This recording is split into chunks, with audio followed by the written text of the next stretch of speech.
Hello, I'm Greg Miller, and this is my presentation on an argument that I've been working on some time now, and it's a Mereological argument for Panpsychism. In the short presentation, I'm just going to focus on giving this Mereological argument for Panpsychism. I'm not going to give the background of Panpsychism or what its virtues are. This is the Panpsychism session. I guess everyone's kind of familiar with that.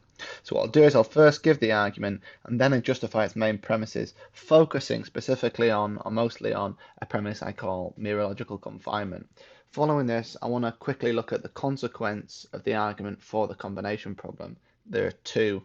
The first is that I think it constitutes a counter-argument to the real combination problems formulated in mereological terms, for instance, those given by Coleman, Miller, Albahari, Goff, Roloffs, Pierfrancesco Basile, William James and Timothy Sprigg. And secondly, I think it also constitutes a refutation of the conceivability premise of the subject summing problem, i.e. gives us a reason to think that panpsychist zombies are not conceivable. In the paper that accompanies the presentation, I explain how this argument is distinct to other arguments in the literature, e.g. the intrinsic natures argument, the anti-brute emergence argument, the genetic argument, the causal argument, and the middle way argument. However, in the presentation, this should be sufficient. This argument is explicitly mereological, and no other argument is. Okay, so what is the argument? 1. Consciousness realism. Consciousness is a real, irreducible, ontological type or category. Mereological realism. The world exists and has a mereological structure of part-whole relations between its objects and properties. World-boundness. Conscious subjects and their consciousness exist as parts of the world. Mereological confinement. Mereological relations only occur between entities of the same broad ontological category or type. From 2 and 3, conscious subjects are parts within the mereological structure of the world. From 1 and 4, conscious subjects only stand in mereological relations to other conscious subjects. From 5 and 6, we get this lemma. The mereological structure of the world must be a structure between conscious subjects. If the mereological structure of the world is a structure between conscious subjects, then panpsychism is true. From 7 and 8, panpsychism is true. Consciousness realism. Well, I think it's true. Well, if it's not, then one has to be an illusionist or reductionist. If illusionism and reductionism are unattractive, then we should think realism is true. Why I think those two are unattractive? Well, illusionism appears to be inconsistent with the Murrian fact that phenomenal consciousness exists. Okay. Reductionism is unattractive because there just doesn't seem to have yet been a reduction of the conscious to the non-conscious, and it doesn't look like there will be. And that's enough for this presentation on those two aspects. Premise 2, mereological realism. Mereological realism, the world exists and has a mereological structure of part-whole relations between its objects and between its properties. Now, if this is false, then mereological nihilism is true, i.e. the view that there are no proper part-whole relations in the world. If mereological nihilism is unattractive, then we should be mereological realists. The question is, why is mereological nihilism unattractive? Well, if you accept mereological nihilism, there are two views you can opt for. Existence monism, i.e. the view where all that exists is the cosmos, or existence atomism, i.e. the view that all that exists are mereological simples. On both views, there are no proper part-whole relations. Many small simples, one big simple. The problem is that if one is a realist about consciousness, conscious subjects, then we have issues. The question is, what are we, subjects? Well, it looks like we can't be the cosmos because there's more than one subject. There's at least 6 billion of us. And it doesn't look like we can be mereologically simple because mereological simples lack the permanence, internal structure, and causal efficacy to explain our complex actions and experiences. In other words, it looks implausible that I am the cosmos or that I am a single fundamental atom. The nihilist has another option though, and then many nihilists do this classically, and that is that they reject premise 3 of the Mereological argument and adopt substance dualism, which is fine for now. However, on the next slide, I'll tell you why it's not fine. Okay, world boundness. Conscious subjects, their consciousness exists as part of the world. Why would one accept this and not be a dualist? Well, the two reasons are causal closure and the pairing problem. Causal closure, well, you can't reject world boundness and maintain that the physical world is causally sufficient unto itself, i.e. that physics is causally complete, and that consciousness plays a non-overdetermined causal role. If you want to do that, you've got to accept interactionism or epiphenomenalism, right? So interactionism being the view that there are two-way causal relations between physical and non-physical, epiphenomenalism being the view there's only one-way causal interaction. Okay, but even if you opt for that, either of those, you still have the pairing problem, right? So the pairing problem holds for two-way or one-way interaction. And the pairing problem, is the problem that for any physical bodies and any non-physical, non-world-bound subjects, the dualist has no resources to plausibly, systematically pair mental events of the subjects with the bodies. The dualist just has no means to match subjects or pair subjects with physical behavior. So here's how Kim puts it. There are two souls, A and B, and they perform an identical mental act at time t, as a result of which change occurs in a mental substance M shortly after t. We may suppose that mental actions of the kind involved generally cause physical things of the sort that happened in M, and moreover that in the present case it is Soul A's action, not Soul B, that caused the change in M. Surely such a possibility must exist, but ask, what relation might serve to pair Soul A's action with a change in M? A relation that is absent in the case of Soul B's action and the change in M. That is, what could be the pairing relation in the case? The dualist has no response to this. So far, I've tried to go quite quickly because there's a lot to get through, and this is the section that I wanted to try and focus on mostly. So here it is, clarifying mereological confinement. Mereological relations only occur between entities of the same broad ontological type or category.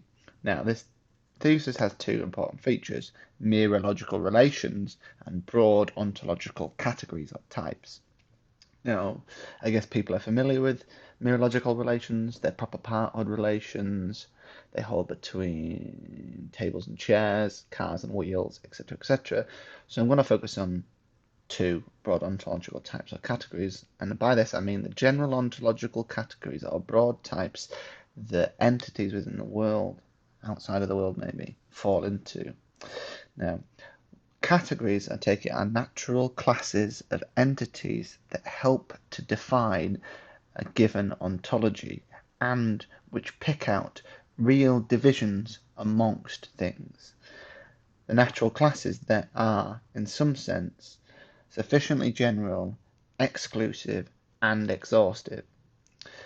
Now, some categories are fundamental, and the fundamental categories are the ones that do define a given ontology. And the fundamental categories allow us to, in L.A. Paul's words, build the world without remainder from them. Okay. So confinement says that there cannot be cross-categorial fusions, trans-categorial sums, or composite entities with proper parts from different fundamental categories. That is the claim. To illustrate this claim, here's like a bit of a toy ontology. Yeah, I mean, confinement says concrete things and abstract things cannot co-compose things or be proper parts of one another.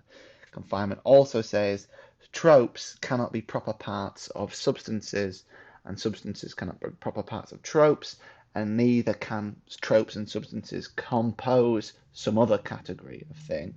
Likewise for the phenomenal and physical.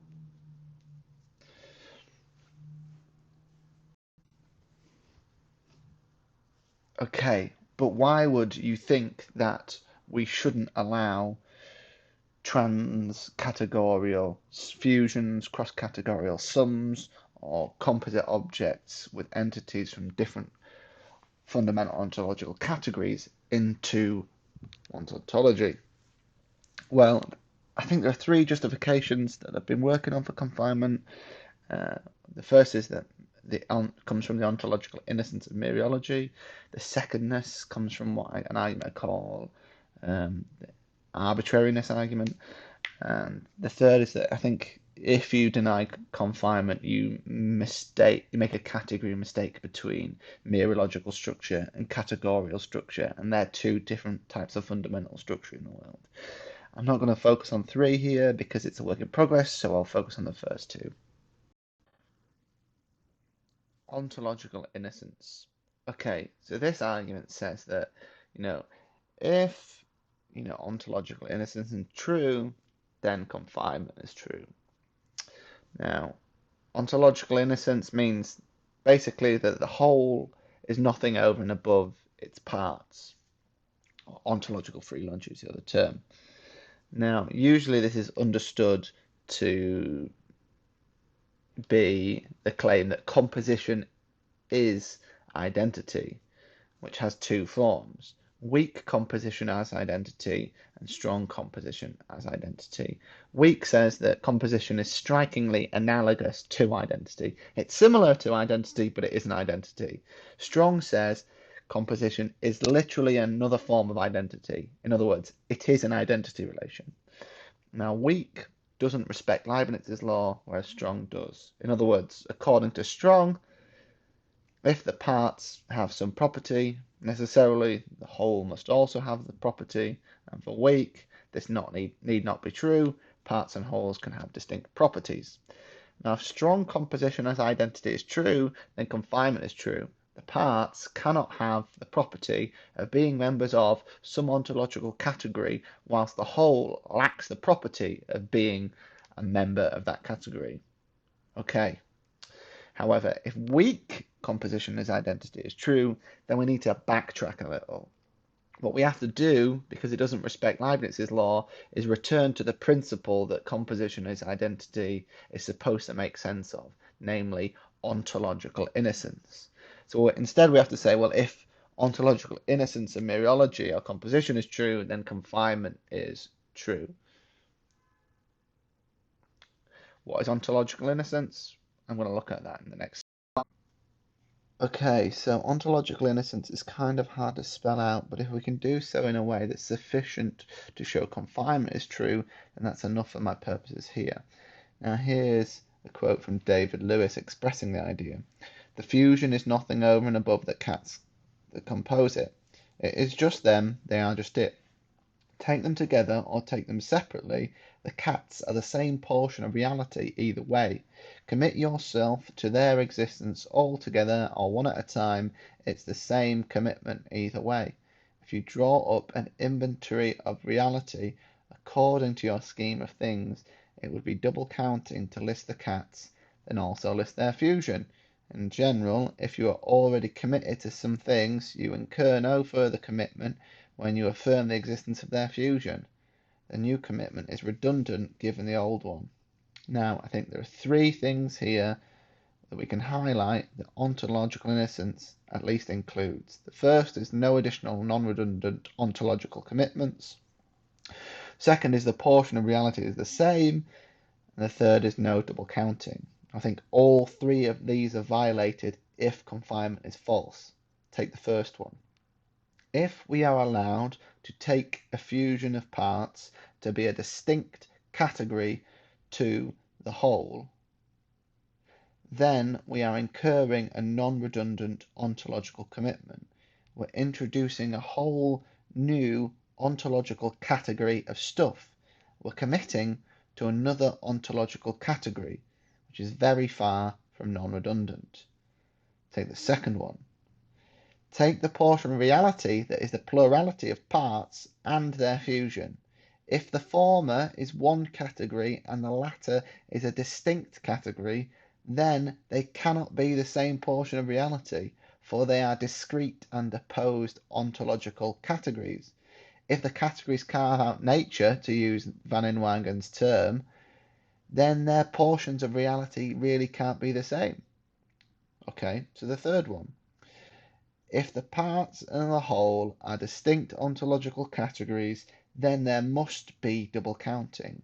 We could not count one member of an ontological category as belonging to another category, so we could not count the parts and the whole once and be done with our counting.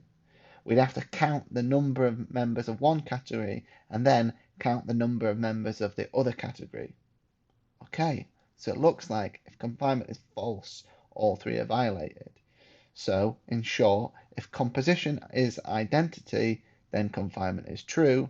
If composition is like identity, insofar as it is ontologically innocent, then confinement is true. Inflation of arbitrary categories.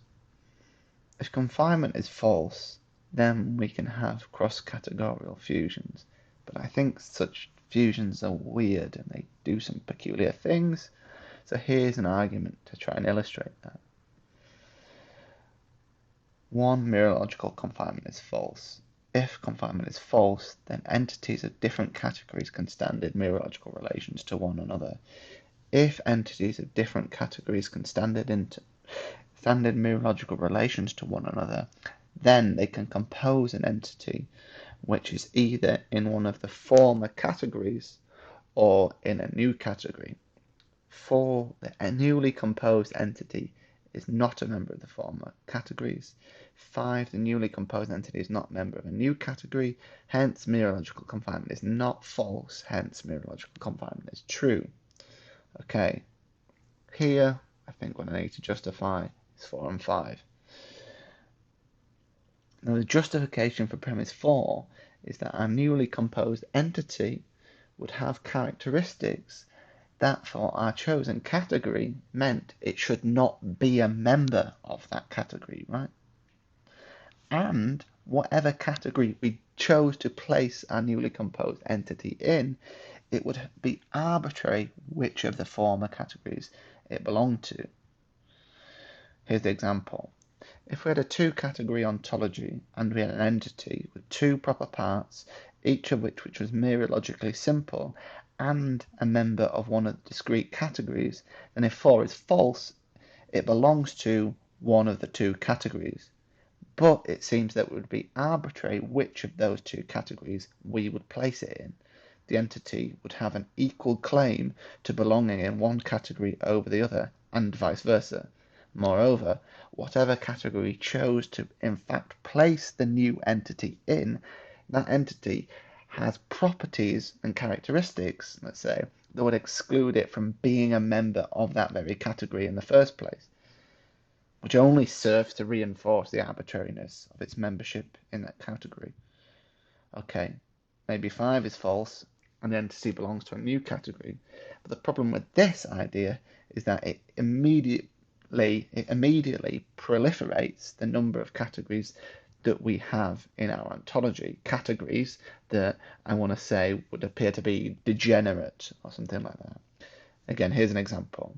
If we started with a two-category ontology and we had an entity with two proper parts, each of which was a member of one of the discrete categories, then if 5 is false, our new entity belongs to a new third category.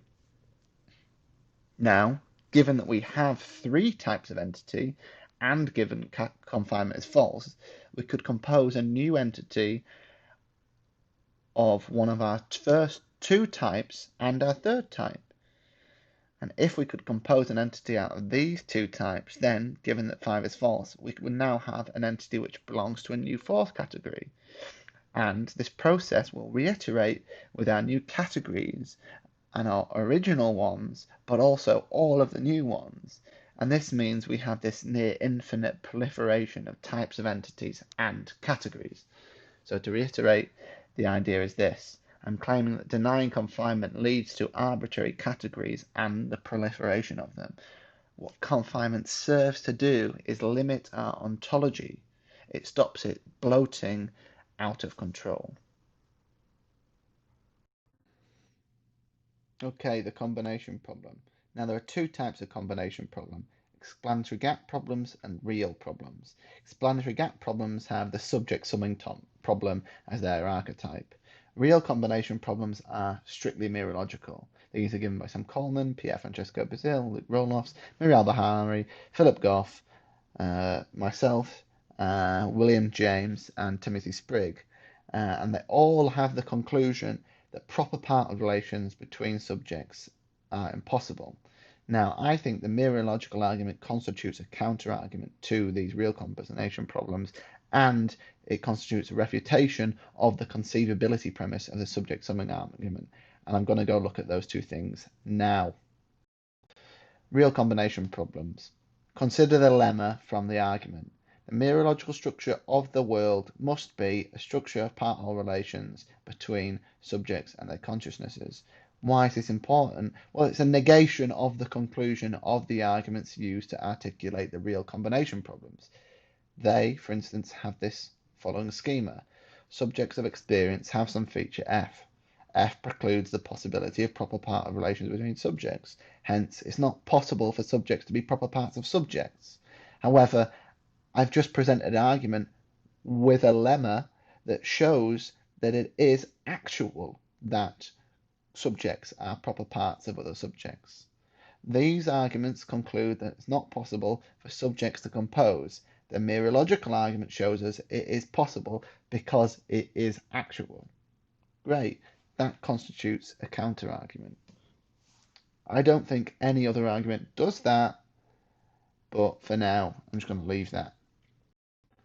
The subject summing problem. Now, it goes in the following way. What we do is we conceive of a micro-experiential zombie. As Goff puts it, a micro-experiential zombie is a duplicate of an actual human being in terms of its pure physical nature, 2, such that each of its fundamental parts is a micro-subject, but also 3, such that none of its macro-level parts is an O-subject. Chalmers has a very similar formulation. If this is conceivable, then it's possible. If it's possible, panpsychism is false. They are conceivable, hence panpsychism is false. Now, I would reject 4 because I think the conception is one. In one, it's not coherent if one accepts the mereological argument. Why? Because the conception in one involves the following: a human organism with fundamental parts which are conscious subjects, and the organism's derivative parts are not conscious subjects. But this is not coherent if one accepts my argument. Why? Well, look, one explicitly accepts the first 3 premises of the mereological argument: consciousness realism, mereological realism, and world boundness, right? And given confinement, that means we cannot have a conscious subject that is a proper part of something that is not a conscious subject. In other words, you cannot have a fundamental conscious subject which is a proper part of something which is not itself a conscious subject, right?